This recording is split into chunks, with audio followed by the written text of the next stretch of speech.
This is the part 2 of pancreas. First part के अंदर we discuss the endocrine function of pancreas के किस तरीके से आइल्स ऑफ लैंगरहैंस में से just a second islets of Langerhans जो हमारे पास वो सेल्स थे जो एंडोक्राइन फंक्शन के अंदर कंट्रीब्यूट करते हैं। आइल्स ऑफ लैंगरहैंस में 3 तरीके के सेल्स होते हैं, अल्फा, बीटा और गैमा। बीटा सेल्स जो होते हैं वो इंसुलिन रिलीज करते हैं, अल्फा सेल्स ग्लूकागॉन रिलीज करते हैं। दोनों के फंक्शंस हमने देख लिए थे पार्ट 1 ऑफ पैनक्रियास के अंदर, राइट। आज हम बात करने जा रहे हैं हमारे पास exocrine function of pancreas. Exocrine function के लिए the cells which are responsible are acinar cells. कौन से सेल्स? SNR sales.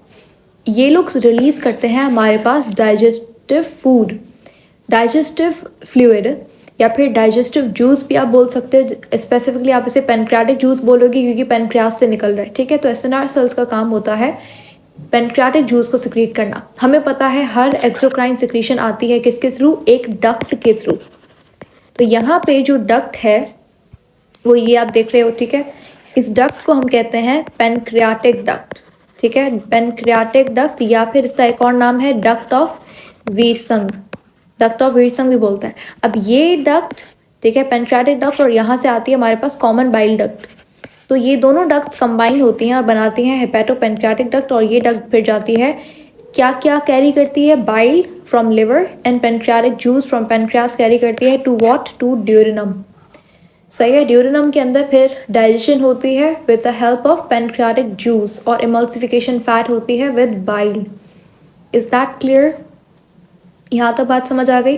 अब बात करते हैं पेनक्रियाटिक जूस की कंपोजिशन के बारे में। पेनक्रियाटिक जूस के अंदर जितने भी इंपॉर्टेंट चीज़ें आपको याद रखनी है वो सारी मैंने यहाँ पे पॉइंट आउट कर ली है। इनके फंक्शंस मैं आपको बता दूंगी अभी।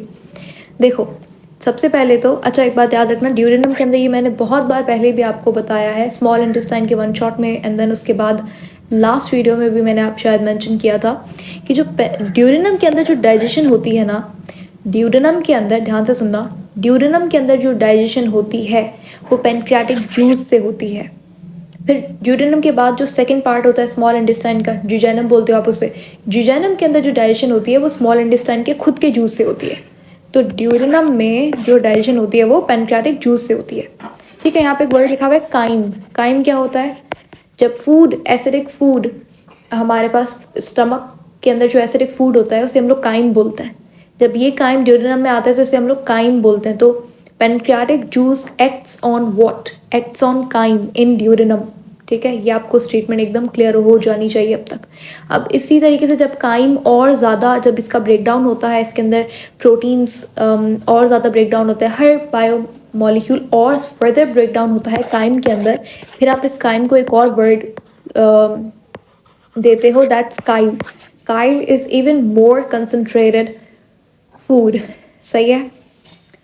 तो काइम, काइल, बोलस, ये सारी टर्म्स आपको क्लियर होनी चाहिए अगर आप डाइजेशन पढ़ रहे हो तो।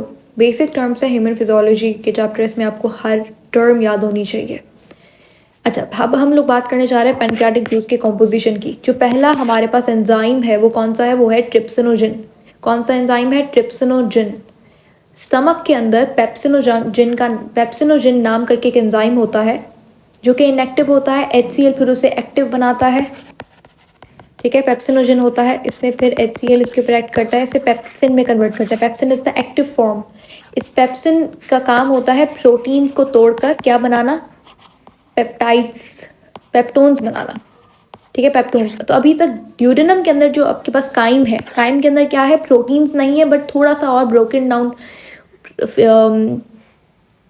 पार्ट है उनका, जिसे आप पेप्टोन्स बोलते हो। तो अभी तक हम तो ट्रिप्सिनोजिन क्या करता है? उन पेप्टोन्स को कन्वर्ट करता है पेप्टाइड्स के अंदर, ठीक है। हमने पढ़ा है ना, अमाइनो एसिड्स कंबाइन होते हैं तो फिर क्या बनता है? पेप्टाइड्स बनता है, ठीक है। पेप्टाइड्स फिर और ज़्यादा लॉन्ग चेन्स हो जाती हैं, फिर उन्हें पेप्टोन्स कहा जाता है। फिर और ये पेप्टोन्स लॉन्ग चेन होती हैं, मॉडिफाई होती हैं, फिर उन्हें प्रोटीन्स कहा जाता है, सही है।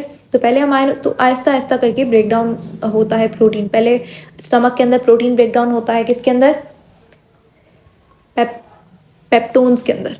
फिर ड्यूरिनम के अंदर ट्रिप्सिनोजिन की मदद से पेप्टाइड्स के अंदर कन्वर्ट होता है। फिर जुजैनम में जाएगा तो फिर पेप्टाइड से अमीनो एसिड बनेगा, सही है। तो ट्रिप्सिनोजिन का काम क्या होता है? पेप्टोन्स को कन्वर्ट करना पेप्टाइड्स के अंदर, ये प्रोटीन्स के ऊपर काम करते हैं। सिंपल आप इतना याद रखो कि ट्रिप्सिनोजन एक्ट्स ऑन प्रोटीन्स। अच्छा, ट्रिप्सिनोजन जब रिलीज होता है तो it's in the inactive form. Trypsinogen is an inactive form of the enzyme trypsin. ठीक है, अब सवाल ये है कि कौन इसे कन्वर्ट करता है एक्टिव फॉर्म के अंदर। तो हमारे पास एक हार्मोन होता है जिसे हम लोग एंटेरोकाइनेज बोलते हैं, एंटेरोकाइनेज। ठीक है, एंटेरोकाइनेज कहाँ से रिलीज होता है? एंटेरोकाइनेज हमारा ड्यूडेनम ही रिलीज करता है। ठीक है, एंटेरोकाइनेज ड्यूडेनम रिलीज करता है और ये एंटेरोकाइनेज ट्रिप्सिनोजन को कन्वर्ट करता है ट्रिप्सिन के अंदर, और फिर ट्रिप्सिन का काम होता है पेप्टोन्स को पेप्टाइड्स में कन्वर्ट करना। ये था हमारा first enzyme. Second is lipase. नाम से पता चल रहा है, very simple, it acts on lipids. ठीक है, लिपिड्स। अभी तक लिपिड्स की कोई डाइजेशन नहीं हुई है, ना माउथ में ना स्टमक में। सही है, तो ड्यूडेनम के अंदर पेनक्रियाटिक जूस की मदद से लाइपेज कन्वर्ट होता है। ये एक्ट करता है लिपिड्स पे, और लिपिड्स हमें पता है दो चीज़ों से बने हुए होते हैं, फैटी एसिड से और ग्लिसरॉल से। सही है, तो ये इन दो चीज़ों में लाइपेज तोड़ता है। उसके बाद आता है हमारा काइमोट्रिप्सिनोजन। काइमोट्रिप्सिनोजन का काम होता है, मिल्क के अंदर प्रोटीन होता है कैसीन। ठीक है, इस कैसीन को ये तोड़ता है। हमने पढ़ा था, अच्छा तो समझ आया, एडल्ट्स के अंदर जो मिल्क प्रोटीन होता है कैसीन, उसको काइमोट्रिप्सिनोजन तोड़ता है। ये एडल्ट्स के अंदर होता है, लेकिन बच्चों में ऐसा नहीं होता। बच्चों में क्या होता है, स्टमक में एक एंजाइम रिलीज होता है रेनिन, ये रेनिन कैसीन के ऊपर काम करता है। लेकिन एडल्ट्स में पेनक्रियाटिक जूस का काइमोट्रिप्सिनोजन कन्वर्ट करता है कैसीन को। सही है, कैसीन को ब्रेक डाउन करता है अमीनो एसिड्स के अंदर। तो ये हमारे तीन हो गए। उसके बाद हमारे पास चौथा है amylase. Sorry, this is the fourth one, amylase. Amylase का काम होता है, ये एक्ट करता है किसके ऊपर? स्टार्च के ऊपर, और ये स्टार्च को ब्रेक डाउन करता है ग्लूकोज के अंदर। अच्छा, अभी तक हमने माउथ के अंदर 30% स्टार्च को तोड़ा था। स्टमक के अंदर भी हमारे पास स्टमक के अंदर पेप्सिनोजन टूटा था। ठीक है, स्टमक के अंदर क्या स्टार्च टूटा था या नहीं? तो नहीं टूटा था।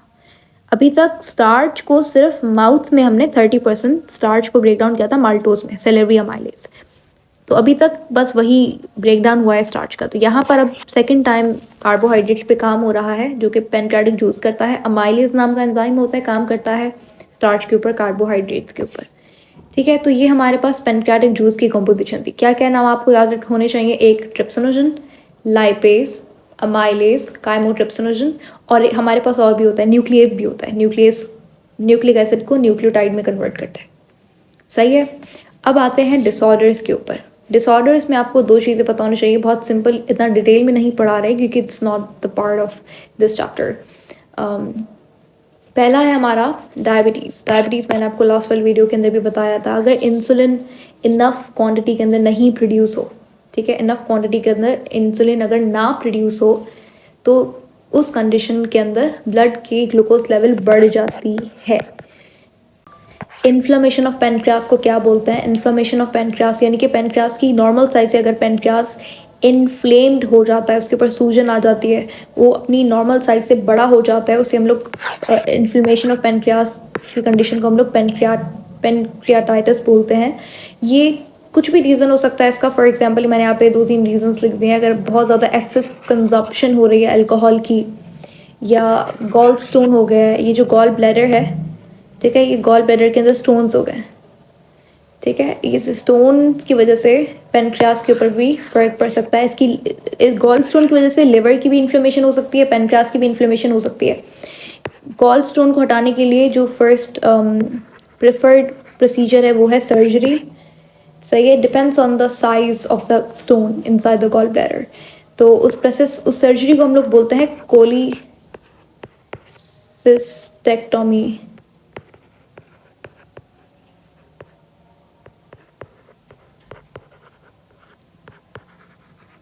ठीक है, please check the spelling, but उसे कोलीसिस्टेक्टोमी बोला जाता है, यानी कि removal of gall bladder.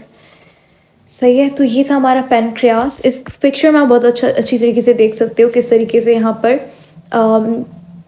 Gall stone की वजह से आपका पेनक्रियास के अंदर इन्फ्लेमेशन हो जाती है, पेनक्रियाटाइटिस हो, ये पिक्चर के अंदर पेनक्रियाटाइटिस दिखाया हुआ है।